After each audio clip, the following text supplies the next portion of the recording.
Ladies and gentlemen, the next session will commence shortly. We invite you now to take your seats. Thank you.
Ladies and gentlemen, the next session will commence shortly. We invite you now to take your seats. Thank you.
Good afternoon, ladies and gentlemen. I hope you all had an excellent lunch.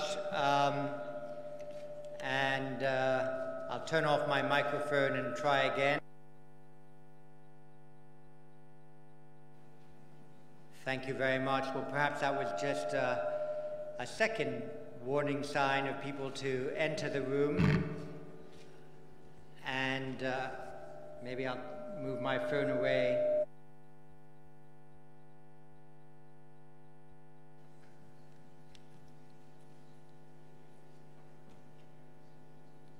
The fourth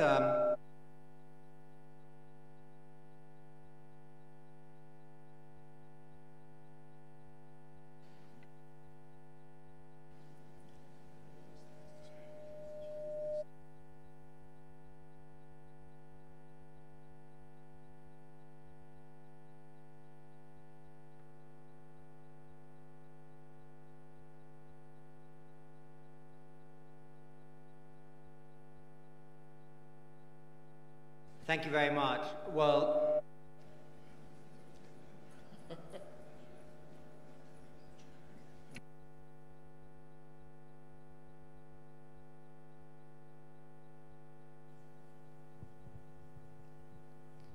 thank you very much. Well, the fourth plenary session is on the theme stabilization and reconstruction in the Middle East. I imagine we're meant to look at those two words in chronological order, thinking first about stabilization and then logically reconstruction afterwards. Already this morning in the remarks of Secretary Mattis, Jubair and Yusuf bin Alawi and Ursula von der Leyen and Minister Trenta from Italy, we've heard a lot about the ongoing conflicts in Yemen, in Libya, in Syria, roles of militia still in Iraq, and other instabilities that appear to be proliferating. There is a need, following efforts of conflict resolution, to work on stabilization and reconstruction. There's been an awful lot of talk already about what are the political conditions that would permit the investment of reconstruction in states like Syria or Yemen, and there needs to be a political dispensation that can properly receive the enormous amounts of external aid that will be necessary to rebuild these fractured and broken societies. And it's a delight for the IISS that we have on this panel three very authoritative figures from three different geographies, all of whom have a special role to play in the efforts of stabilization and reconstruction along with like-minded states. And I'll ask them each to speak in the order they appear on this panel. First, of course, delighted to receive for the second year running the Foreign Minister of Japan, Taro Kono. I was just saying to him as he entered the hall, I imagine him to be the most traveled foreign minister in post-World War history in Japan. Anyone who follows his Twitter feed will see the energy that he devotes to his task of international diplomatic engagement, and he has given a very specially strong voice to Japan in international diplomacy in the last couple of years. Ayman Safadi, who has been in the past Deputy Prime Minister and now again Foreign Minister of Jordan, a country that, as I said yesterday, is affected by all the instabilities in the region, and who has offered disproportionate support to the casualties, human casualties of the wars that surround Jordan. And it's fantastic to have with us Brett McGurk, who all of you know has been hugely active on the diplomatic scene in coalition against ISIL and thinking through the challenges of working with the new Iraq, and there's glimpses of optimism from the government that has now been established, a president and a prime minister who have a national vision for the country that is so important, again, to instill in order for the fabric of society to be resown again. So those are the speakers, that is the subject, and with that preface, could I invite the Foreign Minister of Japan to address the fourth plenary of the IISS Manama Dialogue 2018. Thank you. Well, good afternoon. I am honored to be back to the Manama Dialogue after becoming the first foreign minister of Japan to attend this dialogue last year. This year, I am here to emphasize our support for the reforms and modernization currently underway across the Middle East, as I believe these reforms are the basis for the future of the Middle East. Countries in the region are striving to overcome both ongoing and emerging challenges, including the alleviation of fiscal dependency on oil revenues, the creation of sufficient and decent job opportunities for the growing youth population, and the promotion of women's participation in society. These countries have made important progress and paved the way for reform for the future generation. We cannot let their efforts fail. Based on this belief, Japan remains committed to supporting these regional efforts, and we'd like to share our own experience of modernization and reforms. Although there is no one-size-fits-all model for national reforms, I believe there are elements of Japan's experience and these countries can use. A highlight of Japan's modernization was investment in human capital. In the 150 years following the major restoration of 1868, Japan has successfully industrialized and modernized while also preserving Japanese values. A key to this success was the abolition of the hierarchical governing system and introduction of a new merit-based recruitment system for the government that provided every Japanese national with opportunity to participate in nation building. Its most striking example may be the first Prime Minister of Japan, Hirobumi Ito. Although he was born in 1841 to a low-class samurai, he distinguished himself in the new Meiji government with his extensive capacity for negotiations and taking action in the formation of new government. Demonstrates how effective the new merit-based system was. Another key factor that brought about Japan's successful modernization and reform was its educational infrastructure, which was already robust even before the restoration. This educational environment gave people like Ito the opportunity to study at prominent local schools that accepted young men from a range of classes. Along with this example, there is other evidence that investment in education is important to national development. In fact, the countries at the top of the World Bank's 2018 Human Capacity Index invest a large amount in education, a commonality that has been a key to their success.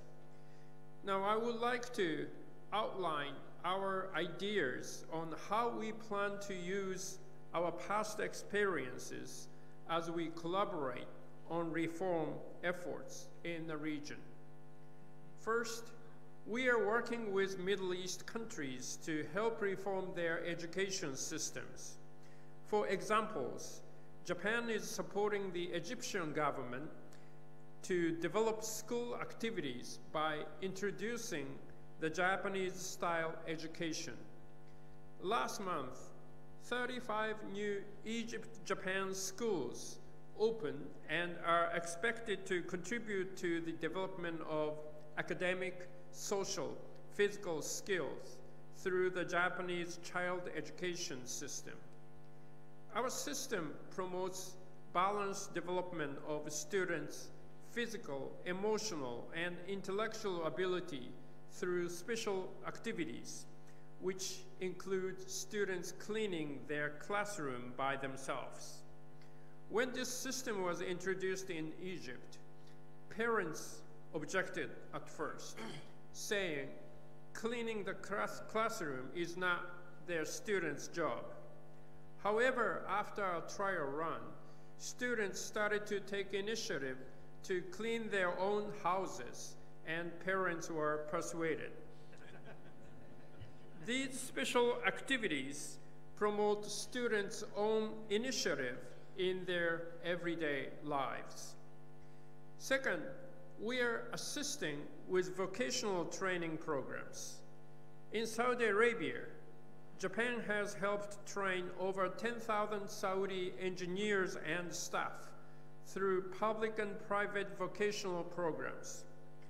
Japan also launched a new initiative in Iraq that aims to reduce the number of weapons in exchange for vocational training and job opportunities. Finally, we would like to enhance our collaboration to empower youth for development. The UNDP's Arab Human Development Report found that almost 2/3 of young voters in the Arab region recognized quality education and better job opportunities as the top 2 priorities for the Arab region. To help achieve these goals, we would like to use a new initiative that offers future leaders opportunity to study in Japan to learn about Japan's experiences of modernization at Japanese graduate school in collaboration with universities throughout Japan. We also plan to invite young leaders from the region to Japan early next year for the opportunity to learn about Japan's modernization and discuss how the power of younger generation can be applied to their reforms. We are excited to hear their ideas and visions and to make use of them for our future collaboration. At the Manama Dialogue last year, I expressed my unwavering determination to help achieve stability and security in the Middle East under the Kono 4 principles. Our efforts under these principles include playing an active role as an honest while also working to develop human capital. There are still challenges to the region's stability, even after recent victories in the fight against terrorism and ISIL. A definite victory can only come after reconstruction. We must continue our collaboration to eliminate the root causes of instability and impediments of economic prosperity in conjunction with international efforts to address the immediate humanitarian and stabilization need. I believe successful human capital development will play a critical role to this end. I would like to conclude with the words of prominent Meiji-era educator. He wrote, "National independence must be obtained through personal independence. I believe this represents the spirit of the major restoration that we hope to share. Thank you very much.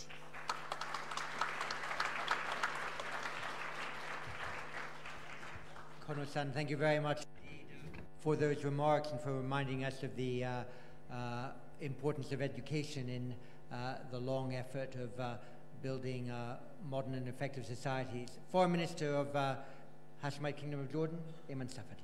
Ayman.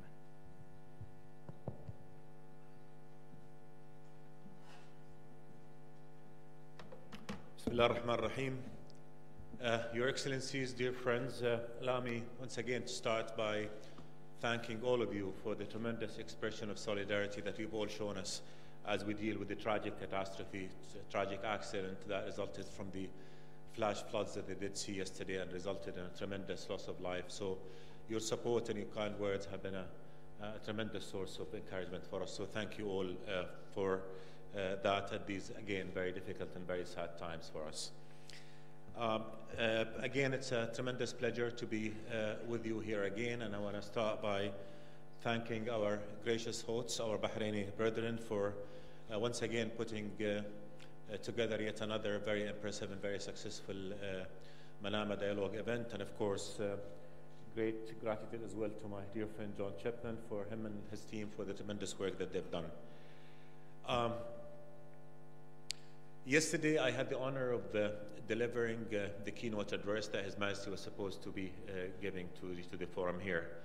And I think in that speech we kind of laid out the end game of what we believe the Middle East should reach for as it tries to achieve peace and stability. And I think there was also in this speech a sort of a roadmap at the challenges and steps that we need to address in order to be able to get there.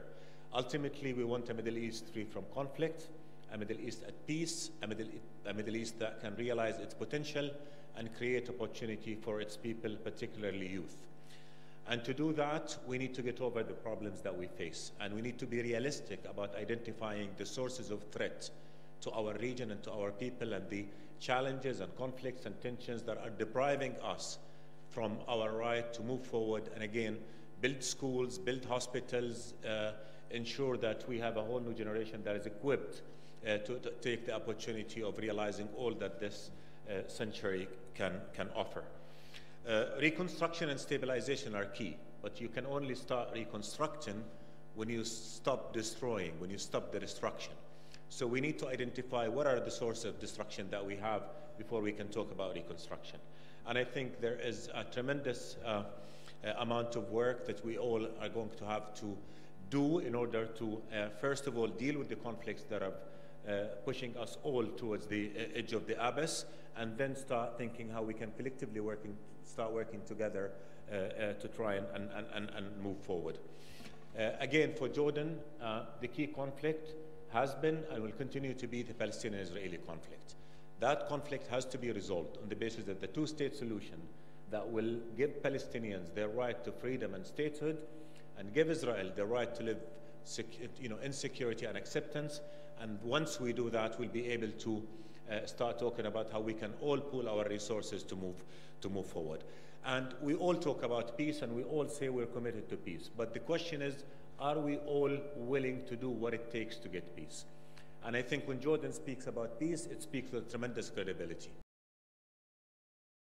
And we continue to do everything we possibly can to make sure that we bring the parties together and we bring about the lasting, comprehensive peace that this region wants. But His Majesty keeps saying, lasting and comprehensive peace should address the legitimate rights and concerns of the two parties. It should be accepted by the people. And for people to accept peace, they should feel that they've gotten what they deserve as their legitimate rights. And again, that for Palestinians is statehood and freedom, a state on the June 4, 1967 lines, with East Jerusalem as its capital, and also investing to make sure that Jerusalem continues to be a city of peace, that we preserve its holy place, and we make it a city of peace, a symbol of peace, rather than a hotspot for conflict. The situation is extremely dangerous now. There's a tremendous absence of political horizon.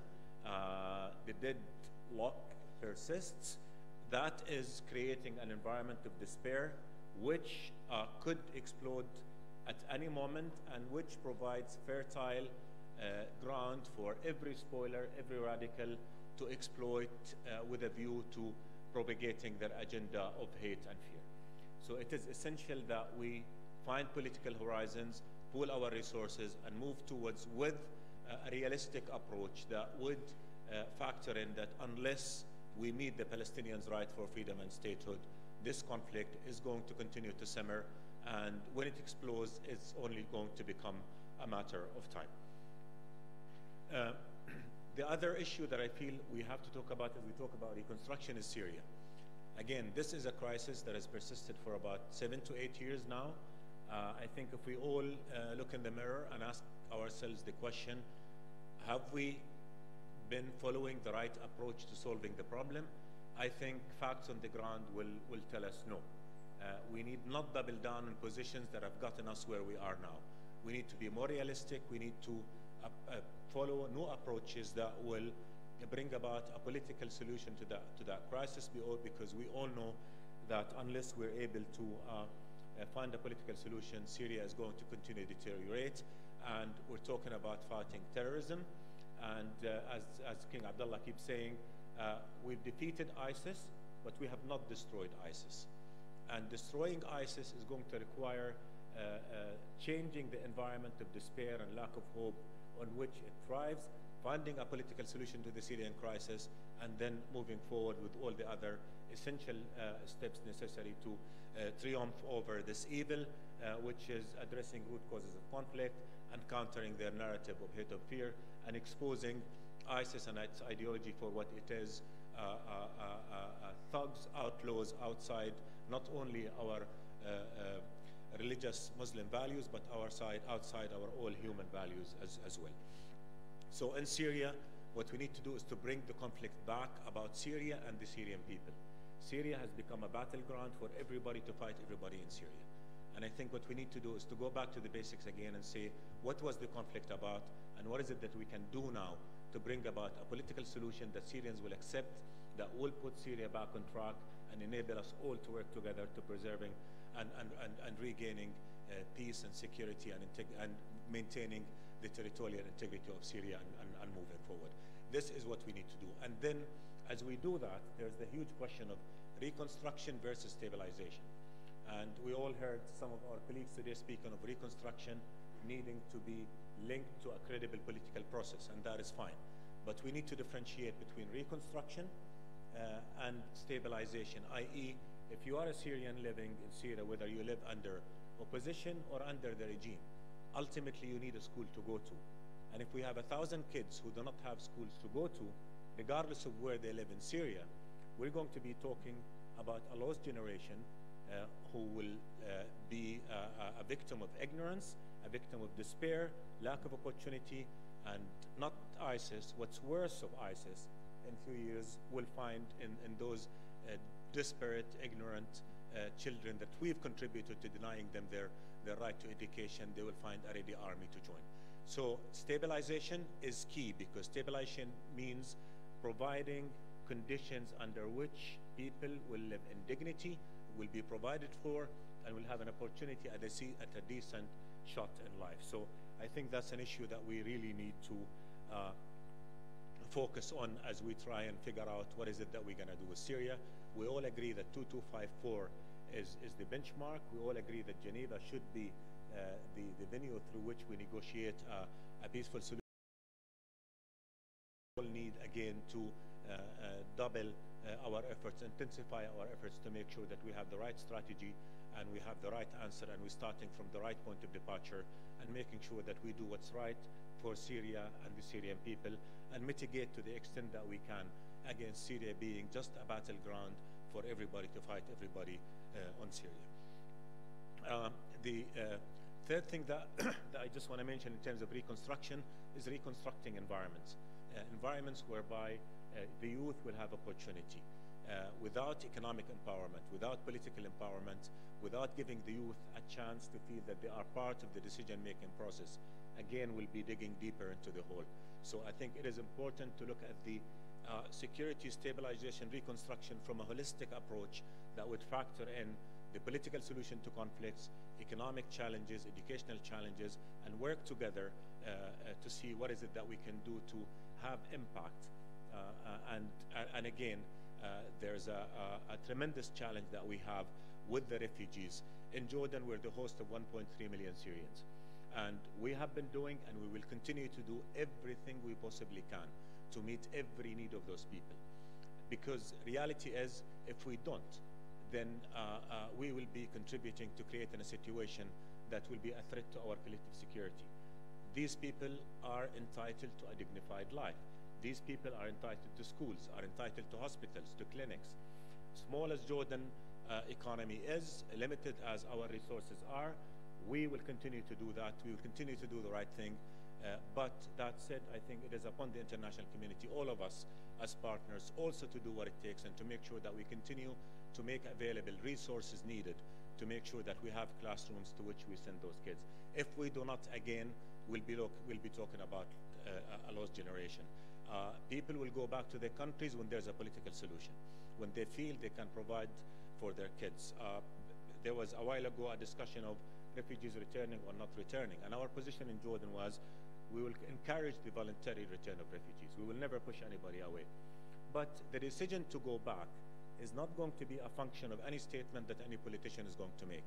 The decision to go back is going to be a father, a mother, and kids sitting together having dinner, and they will say, do we go back or not? And the answer to that question is going to depend on the answer to the following questions. Will I be able to provide for my kids?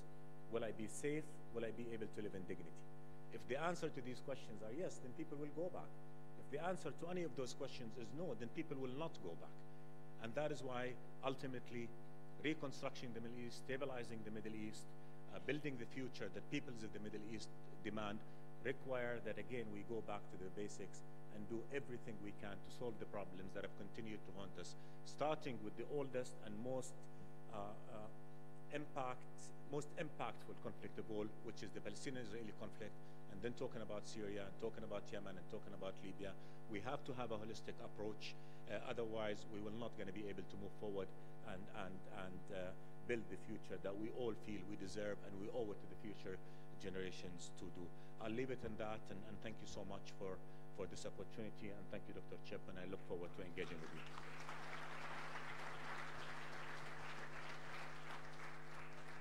Ayman, thank you very much again for that wonderful contribution and reminding us of the conditions precedent that would allow people to return to their countries and to their societies. Could I invite now the Special Presidential Envoy for the Global Coalition to Defeat ISIS, Brett McGurk, to address us. Thank you.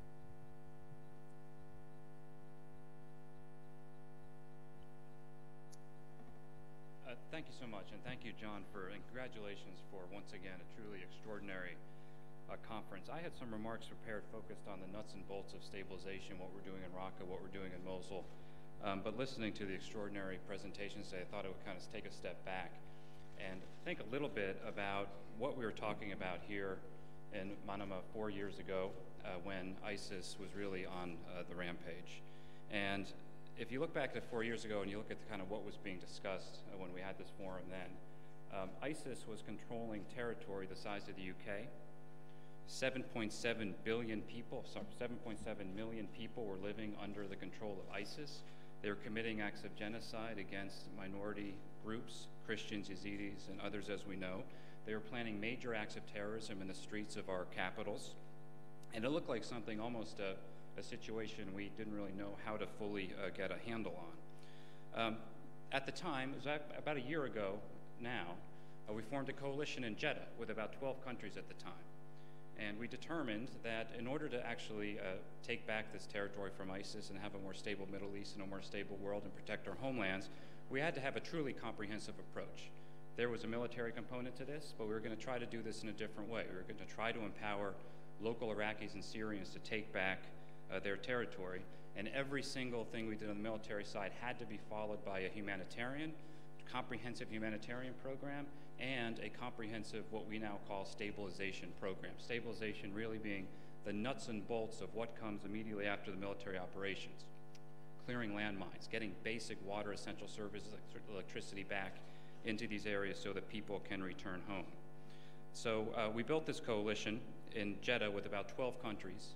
And if you fast forward to where we are now, we have 79 members of the coalition in 75 countries, plus NATO, the EU, Interpol, and the Arab League. And just a little bit statistics on kind of what we've done. 31 of those countries have contributed military partnerships in Iraq and Syria. Almost $20 billion in humanitarian stabilization economic support has been provided by the coalition, particularly grateful for Foreign Minister Kono in Japan for about $2.5 billion of contributions over this time period. 70 countries within our coalition has strengthened their counterterrorism laws to make sure that foreign fighters, it's harder for them to travel across borders. We have 32 countries in our coalition in the daily grind of the counter-ideological message on the internet, in mosques, in our capitals around the world, which is now going on. And the results now, I think, speak for themselves. Nobody's been doing this, and I want to echo Ayman's remarks. We have a long way to go here. So nobody is declaring mission accomplished, but we have had some success. As you heard from Secretary Mattis today, the conventional military campaign in the physical space that ISIS used to control, it's really down to now the last 1%. The conventional military phase of this operation, I think it is fair to say the end is really coming into sight, although there's difficult fighting ahead in this last area of the lower Euphrates Valley in Syria. But most significantly, all the territory that was retaken in this military campaign, it's all held. I see General Petraeus here, and we worked, of course, very closely during the difficult days of the surge, focusing on clear, hold, and build, holding the territory. Because before we had the surge, we had this problem of you clear territory, then it would fall back to the enemy. All the territory in this campaign has held. ISIS has clandestine cells. They're trying to go underground. There's no question about that. We anticipated that. This will be a long-term effort. But they are not able now to control major territory. They're not able to generate the types of revenues they were generating 4 years ago, almost $1 billion a year in revenue 4 years ago. And I think that is because we put together this comprehensive campaign with so many partners around the world.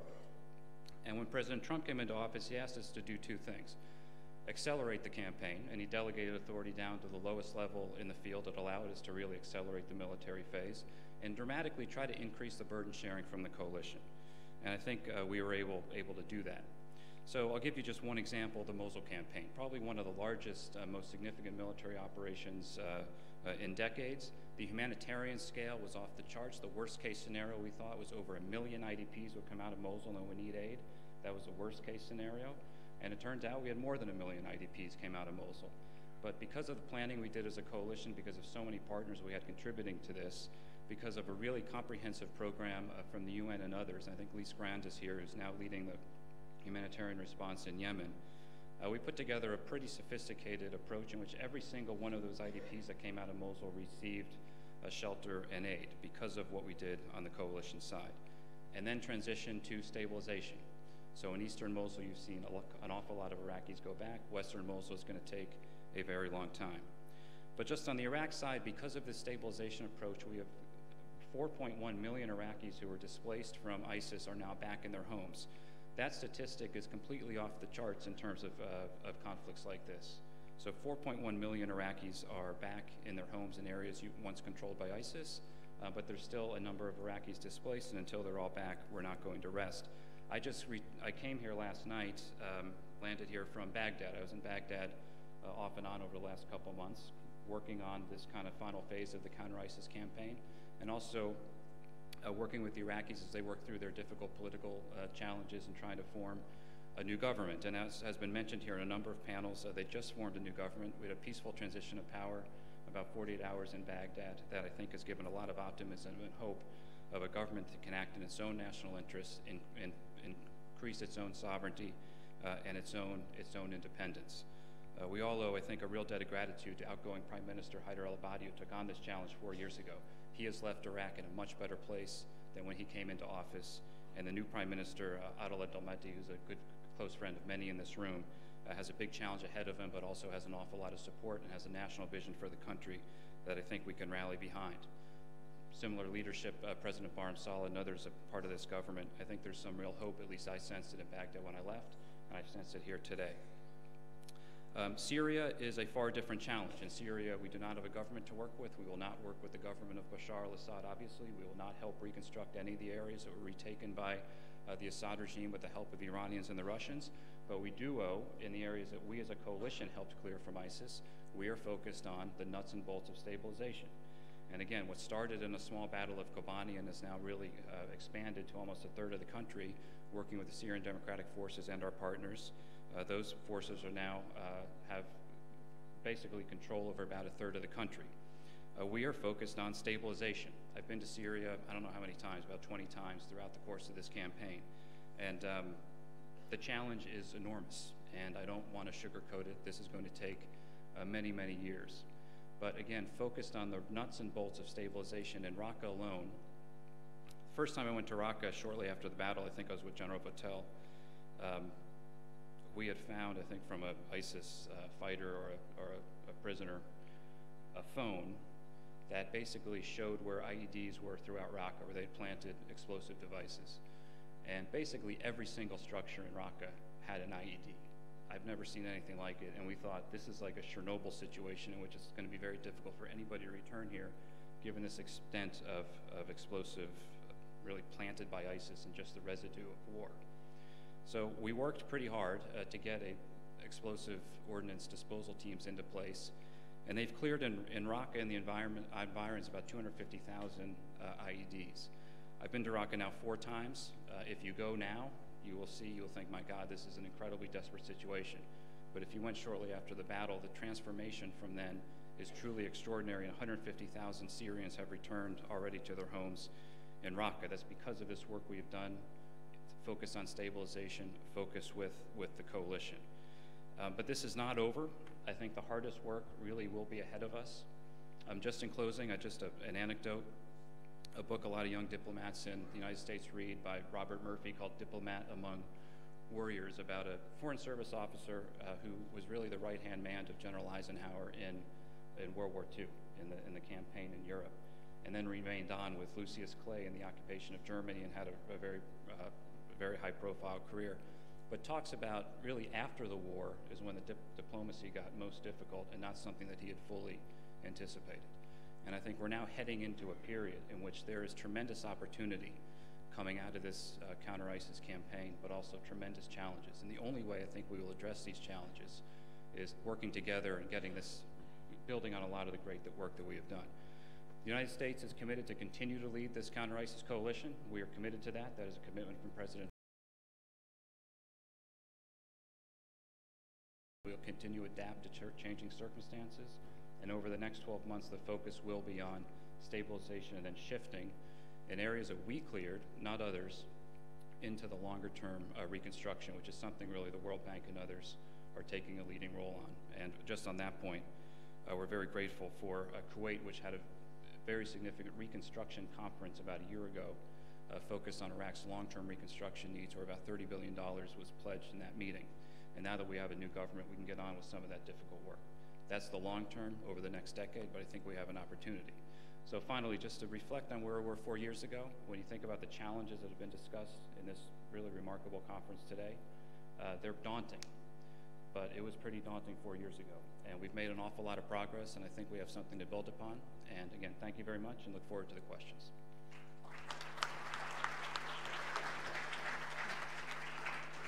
Special Envoy McGurk, thank you very much. And I thought it was really important not only to have the perspective that you provided in the initial remarks you delivered, but also actually the detail which you characterized as nuts and bolts at one point, but to understand quite how many IEDs were in every single structure in Raqqa gives also a sense of perspective on how enormous the reconstruction and stabilization challenges are. And I know our friend Deputy Prime Minister Sheikh Sabah Khalid of Kuwait will have deeply appreciated your word of thanks for the very important conference that Kuwait hosted that delivered these promises of aid. We now go into our dialogue. As you can see, our technical difficulties appear to have been resolved, and so please do use the system that I described earlier this morning to get into the queue, and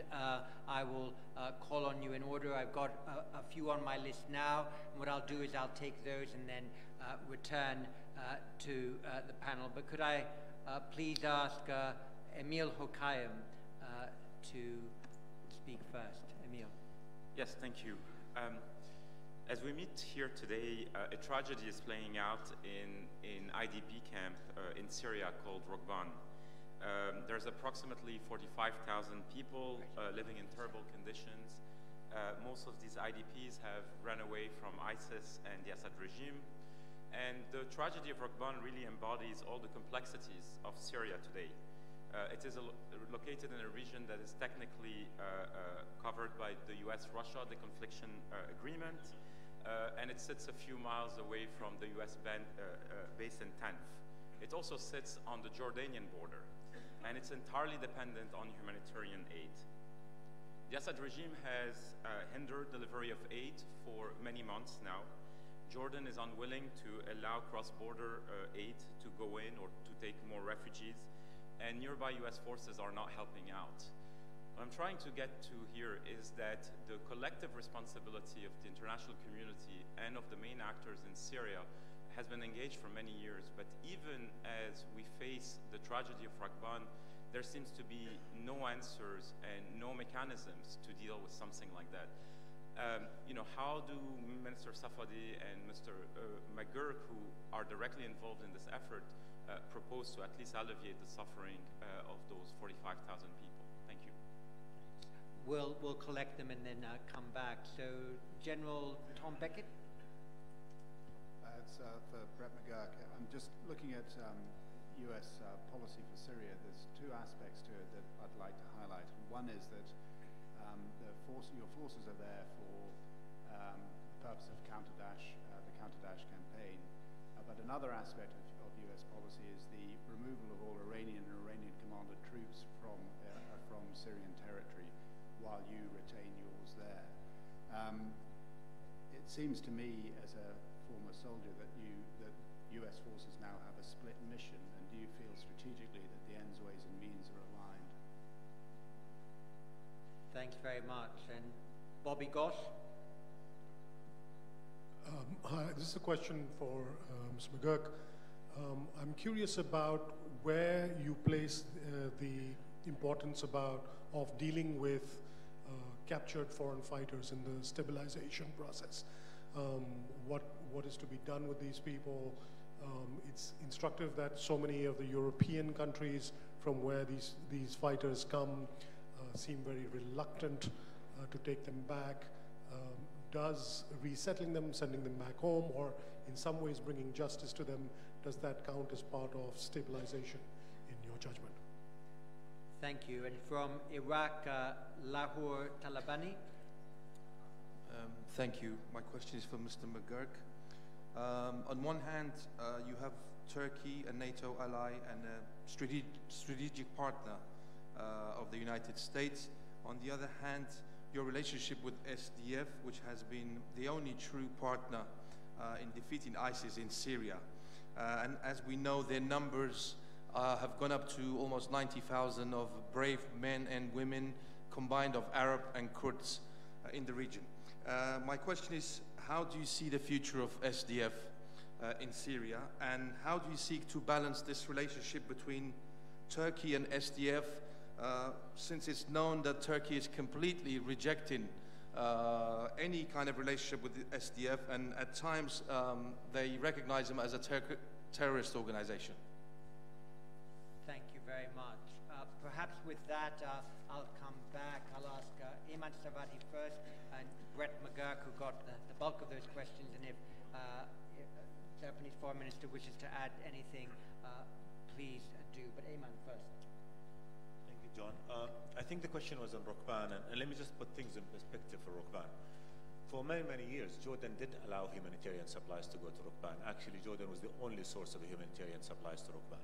And we did that willingly because we were convinced that there was no other safe route that will allow for those supplies to get in.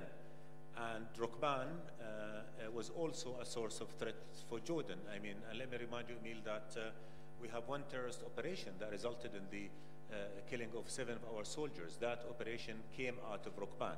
So Rukban has, we have concerns about some elements in Rukban that are not just civilians seeking shelter, that are affiliated with Daesh, and we have proof of that. And we've been able to abort other operations that were planned out of Rukban. So for many years, we did provide supplies, but we said we're not going to own Rukban. Rukban is Syrian people on Syrian territory. So it is the responsibility of the Syrian government and the UN and the international community. And last year, when we negotiated with the UN the shipment of yet more humanitarian supplies, we did so on the understanding that the UN will beef up its operation in Syria now that it can deliver supplies from within Syria, and will tackle that responsibility from within so that we do not own this problem. Now, the situation is as follows. The road to Rukban is open, both from Damascus and from the south, so the ability to supply Rukban from within Syria is there. Why should Jordan shoulder that responsibility and do a cross-border operation when it could be a cross-line operation? And why should Jordan be responsible for that? We shoulder our responsibility when it comes to refugees. As I said, we have 1.3 million Syrians. That's 20% of our population in Jordan. So we're not going to shun a humanitarian responsibility. But when it can be done by those who should do it, and given the strain and the pressure under which we've become, given the security concerns that we've had to deal with, our national security interests dictate that this is an issue that is being dealt from within Syria. That's number one. Number two, we are continuing to provide the supply from Jordan that cannot be supplied from Syria. The water that goes to the camp comes from wells that are from Jordan. There's a clinic in Jordan that continues to treat everybody who is proven to be in need of treatment. And there were some UNICEF reports lately that some kids did not come to Jordan. That is not because Jordan did not allow them in. That is because payment that used to be made to some groups within the camp that used to bring people to the clinic have stopped, and those people have decided they were not going to do it anymore. So it is not because we did not offer the treatment, that the clinic is there and it continues to offer its services. Number three, we are engaged in conversation with the Russians on a permanent answer to this problem, which is for those people to have the chance to voluntarily go back to their houses through safe passages agreements or reconciliation agreements, because Rukban is located in an area where historically it never sustained life. It is a desert, and no community can be sustained there. So the answer to this problem is to make sure that we have a mechanism by which those people will be able to go back to their cities and villages, which are no longer under Daesh. They have been liberated from Daesh. So like other parts of Syria, where mechanisms were put in place, a mechanism can be put in place to address the Rukban problem in the only sustainable way, which is to find a mechanism for those people to go back to their homes. We've just had a session of engagement, and the US is party to those talks as well. So Russia, Jordan, and the United States are in agreement that we need to de-establish Rukban for people to go back, and we're working on that. Meanwhile, until that is done, supplies can come in from within Syria. They should come in from within Syria, and Jordan, like it has always done, will not shun a responsibility. We will continue to provide water and medical services until a solution is found. Thank you. Thank you very much. Special Envoy McGurk. I just quickly on Rukban, if you look at Syria, Euphrates River, everything north of the Euphrates River, we're kind of working with local forces. I think we feel pretty good about it. Everything south of the Euphrates River is very shaky. Regime forces with the Russians did major operations there, and then they kind of peeled out. You have ISIS coming back into those areas. You have, I'm hesitate to say Iranian-backed militias, because they're basically Iranian-commanded militias, forces that are in that area operating. So Rukban is an area which we went in to fight ISIS. ISIS is still around, and we have a 55-kilometer circle in which we said, don't come near here, mainly for our own force protection, but also it became a relatively stable area. And we're going to stay. And we're going to stay because you can look what happens if we leave prematurely. We've made that very clear. The population of Rukban has now become a bit of a is being used, frankly, by the regime and the Russians. They try to use as an excuse for well, why are the Americans there? Well, we're there for a number of good reasons, but we have offered, and we are still offering, and Ayman just confirmed this, we are ready to support cross-line access for humanitarian aid from the UN to help these people in the camp. And we thought a convoy would move as early as today, and once again it got held up.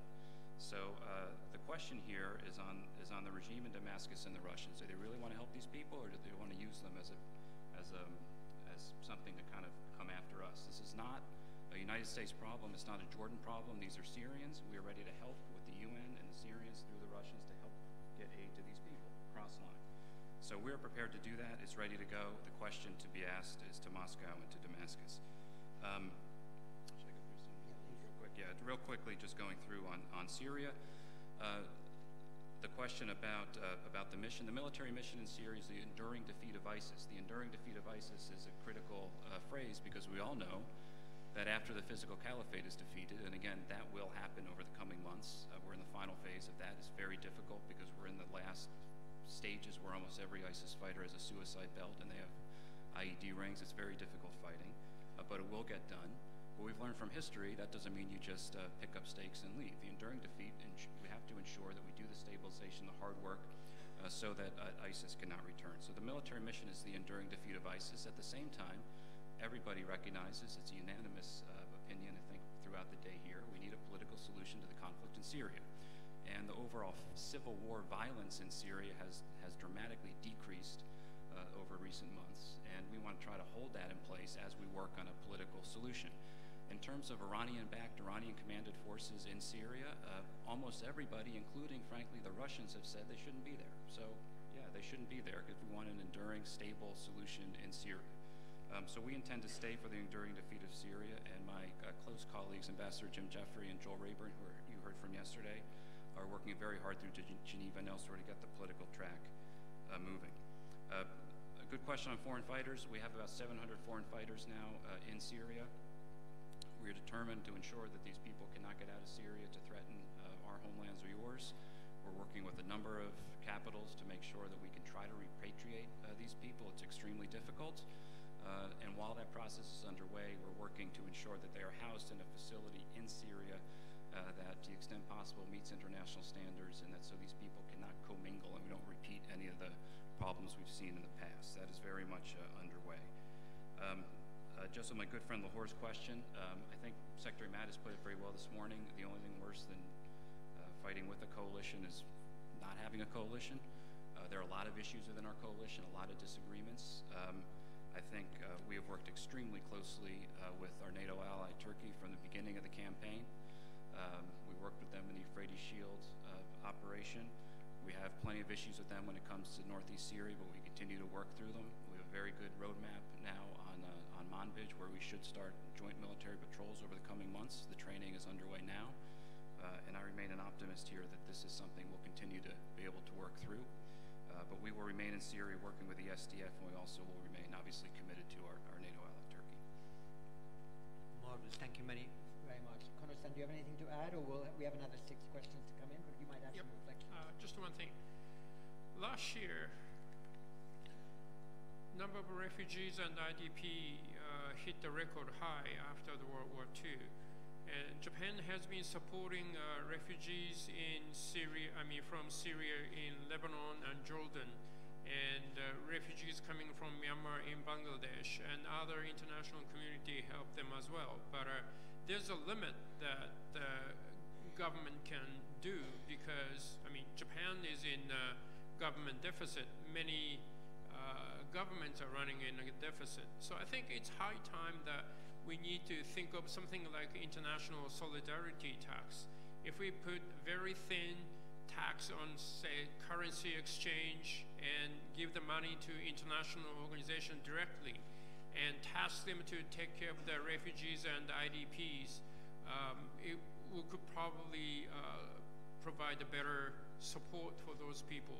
So I guess not just depending on the government budget or assistance coming out of each government budget, I think we need to create some kind of international mechanism to support the refugees and IDPs. Thank you. Well, there was a request earlier this morning about finding 21st century models of international cooperation, and we've just had one practical suggestion in that direction. I'll go back now to the 6 or 7 people who have sought the floor, and then we'll come back for each of the panelists to respond. From the US and the IISS, Dr. Corey Shockey. My question is for Foreign Minister Kono, and I'm curious, Japan has taken such a leading role in the last 15 years in participating in coalitions, in particular for stabilization and reconstruction. I'm curious how that has redounded in Japan's neighborhood. How have Japan's close neighbors reacted to Japan taking a more visible, more leading role? Has it been helpful in managing your regional relationships, or is it an added challenge that Japan has taken on this broader role? Thank you very much. And from the UK, Daniel Pimlott. Thank you. I just wanted to ask, what are the most important lessons that the US and others have learned from the stabilization efforts in Syria thus far? And secondly, whether you think you can have both stability and reform currently in the Levant in North Africa, and what level of reform you're willing to sacrifice in order to ensure stability. North Africa was mentioned, so I'll ask Najib Fiji from Tunisia. Thank you, John, and happy 60th anniversary. My question will be put to Jordan Foreign Minister in Arabic, if you don't mind. Aziz Ayman. Dear Ayman, I hope that you will be able Jalal Al-Malik to explain the decision adopted by His Majesty to cancel the annex of the peace agreement between Israel and Jordan when it comes to the Bakura and Ghomar territory. Japanese Foreign Minister, thank you, sir, for focusing on education. Just one clarification, to what extent your, I would say, Marshall Plan on education is taken into consideration women or the education of girls? Thank you. From Australia, Lydia Khalil. Thank you. My question is to Brett McGurk. I was wondering about Iran's interventions in Syria, specifically through Iraqi popular mobilization units. We've had situations where Iraqi PMUs working at the behest of Iran have been working to prop up the Assad regime. So I'm wondering how the United States is addressing this with its Iraqi allies, and if you can also comment a bit further about how the U.S. is addressing Iranian involvement in the Syrian conflict more generally. Thank you. And from the U.S., Michael Pregent. This is for Brett McGurk. Excuse me. The question is, how is Iraq 2018 different from Iraq June 2014, especially now when you have both not only the Sunni population disenfranchised, but also the Shia population starting to feel disenfranchised in Basra. Security backslide is one of the biggest concerns that Secretary Mattis mentioned. We worked the surge in 2007. We know the most important part of the surge was the hold phase. And you talk about local security forces. What is the U.S. plan to get Sunnis more involved in local security, but not in a contract-based security apparatus, but actually being brought back into the Iraqi security forces? We now see a predominantly Shia Iraqi security force, and now we have the IRGC Quds Force militias. So several questions. How is 2018 different from 2014, especially with the rise of the IRGC Quds Force militias? What is the U.S. plan to them, and how are we working with the Iraqi government to do so? Thank you. And Baria Al-Mudin. Thank you, John. I have 3 questions for the 3 ministers, please. I'll start with Japan. Your role, sir, in the humanitarian efforts in this area are quite well documented and appreciated. Have you taken any refugees to Japan? My second question is to Minister Ayman. How do you see the Safaqat al-Asr, or this deal with on the Palestinian, what they call the deal of the century? How would Jordan deal with it? And to McCurg, the future of Iraq, as you put it, seems to be quite rosy, which I can't see, especially in the light of the new government that seems to be not only probably shabby, but the main ministries are not even filled. And how do you see the role of the PMU or Hashd al-Shabi evolving? How can you basically get rid of them and the influence of Iran? Thank you. And finally from Australia, Simon Fisher. Thank you. I have a question for the entire panel about Syria. Minister Safadi and Minister Kono, you both noted the importance of education and skills, with Envoy McGurk noting the military end of operations is in sight in Syria. When can this kind of investment and activities begin? Can it start now, and how can it be delivered? With the Special Envoy noting that the US is focused on their own areas, how do we ensure other areas are getting the aid they need and that efforts are coordinated? Thank you. Thank you very much. I'll come back to the panel and give each of them 3 minutes or so to address all of these questions, and I'll do it from right to left, as it were, so perhaps I can invite Foreign Minister Kono to begin. Thank you. After the Cold War, Japan promoting the notion of human security, it's something in common with SDGs, no one should be left behind.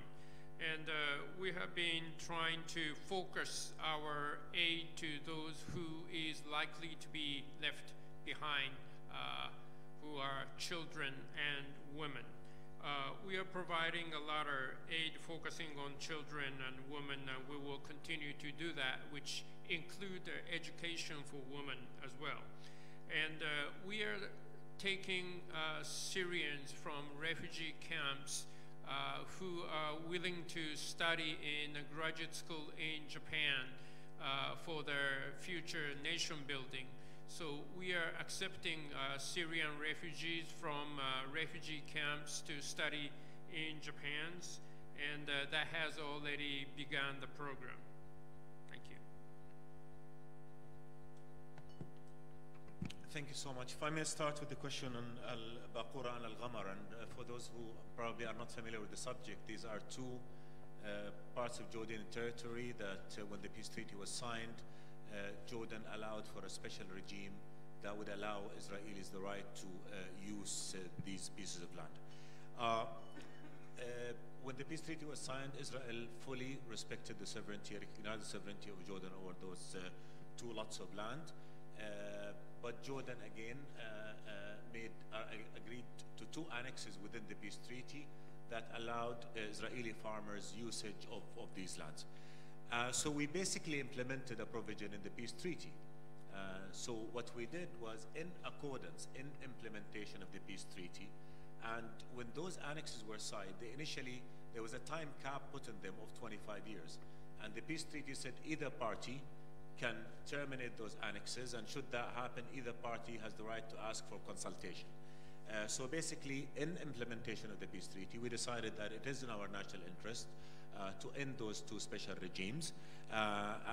25 years have passed since that special arrangement was made. Things have changed, confidence have been established, and His Majesty directed the government to serve the Israeli government notice that it is no longer interested in renewing those two annexes, and we would like to end those arrangements.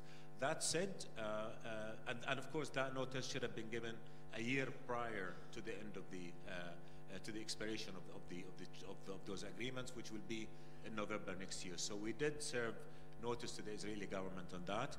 We are, of course, willing to, as we exercise our right in the peace treaty, not to renew, to terminate, we will fulfill our obligation in the peace treaty to enter into consultation with the Israelis, should they ask to discuss how the termination process is going to take place. And of course, we will respect every Israeli right that exists there.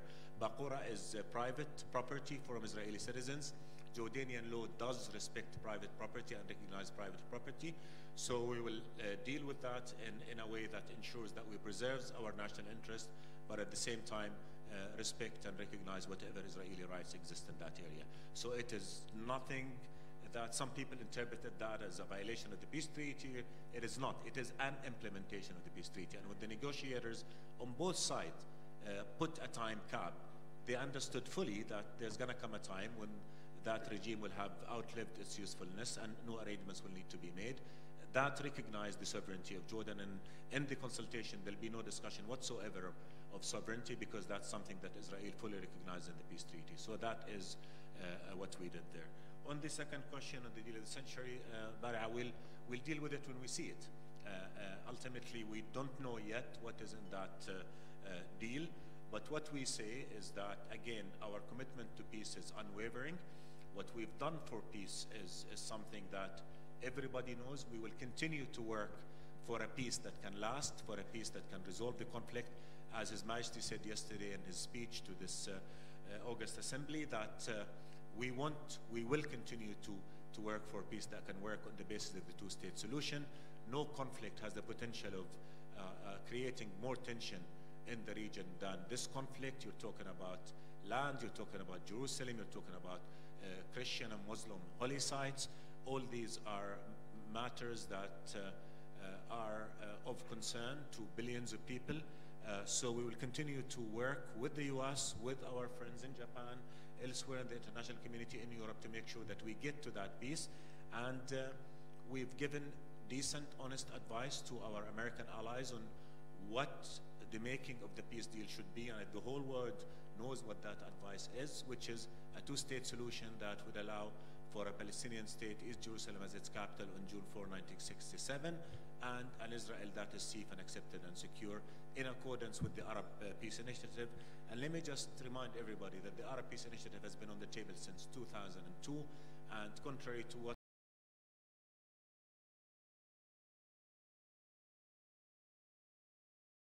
all Arab countries have put on the table, full acceptance, full normal ties with Israel in return for withdrawal from the occupied Palestinian territories and Arab territories. So it is not a question of what needs to be done, it's a question of, are we going to do what needs to be done? Israel is in the Middle East, but it has yet to become of the Middle East, and for that to happen, the Palestinian-Israeli conflict has to be resolved in the only way we know how. As His Majesty said yesterday, the fallacy of one-state solution is something that we all need to keep our eyes wide open as it is being put on the table. If there is no two-state solution, then one-state solution, then Israel is going to have to determine whether it's going to be apartheid South Africa or a democratic Israel, where Palestinians are going to have, within Israel, are going to have to exercise their political rights. So this is the kind of situation that we're looking at. So we'll continue to do the heavy lifting. We'll do whatever it takes to contribute to the realization of a peace deal that works. That is the promise of Jordan, that is the history of Jordan, and that is the commitment of Jordan, to work with everybody to make sure that we find a peace that is going to be fair to both people, that will address the legitimate rights of both people, and that will allow conditions for all of us in the region to move forward, pool our resources, and create conditions of peace that will create the job and opportunity and decent and dignified life that we believe all peoples of the region deserve. Thank you. Amen. Thank you very much. Brett McGurk. Thank you. So I got some great questions on the Popular Mobilization Forces, which would be a whole panel. So let me just try to kind of hit the high notes in terms of we want to try to help the Iraqis enforce their own policy, and the new government has the policy of all arms being under control of the state. And so that is something that obviously we're prepared to work with them on. In terms of on the security side, our coalition is prepared to help continue to professionalize the Iraqi security forces. If you look at where they were 4 years ago, they basically, the entire Iraqi army pretty much fell apart. We've trained about 170,000 now over the last 4 years, and their proficiency both in battle and also maintaining security has actually been pretty good, the units that we have supported. We have a NATO training mission now in Iraq. Canadians, which is now getting up and running, which has broad support. So these are the kind of longer-term things in terms of professionalizing the Iraqi security forces, bringing all arms under control of the state. There are elements of the Popular Mobilization Forces that are not acting under control of the state, or they're acting under control of another state. And this is something that we hear from the Iraqis they're particularly concerned about.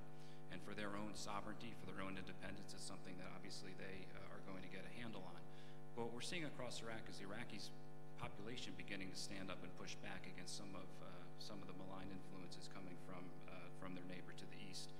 We saw that in Basra during protests after it was not coincidental that the Basra protests began shortly after a very hard-fought political battle in which, frankly, the Iranians did not get an outcome they wanted. Suddenly we had major protests in Basra, and lo and behold, the population actually rose up and burned down the Iranian consulate. So the Iraqi population is pretty sick of a lot of the things that Iran is doing inside Iraq. That said, we recognize the Iraqis, they have a very difficult situation in their country. They need to have good relations with all of their neighbors. They need to have balanced relations with Iran. But some of the elements of the Hashid are a serious problem, and that's not something that we think. It's something that the population and the Iraqi government thinks. So we are prepared to continue to work with them and the Iraqi security forces to help the Iraqi government enforce its stated policies of bringing all arms under control of the state. But this is not something that will happen tomorrow. It's something that will take time, and that's why we have to remain engaged. Thank you very much. Let me offer one sentence of thanks and one exciting invitation. The reflection of thanks is that ministers and ambassadors, foreign ministers and ambassadors, are often accused in public fora of these kinds of keeping to generalities. And what I think was really striking about this session was the extraordinary command over the detail of the issues that each one of our three speakers displayed, which I think should give confidence in their efforts to stabilize and reconstruct. And the exciting invitation I have to give you is our next session, which will start in 28 minutes, is on security and competition in the Horn of Africa. And when the IISS was thinking of composing the agenda of this Manama dialogue, we reflected in the last year there had been an extraordinary debate about competition as between the GCC states and other states over interests in the Horn of Africa, and it was really essential, we thought,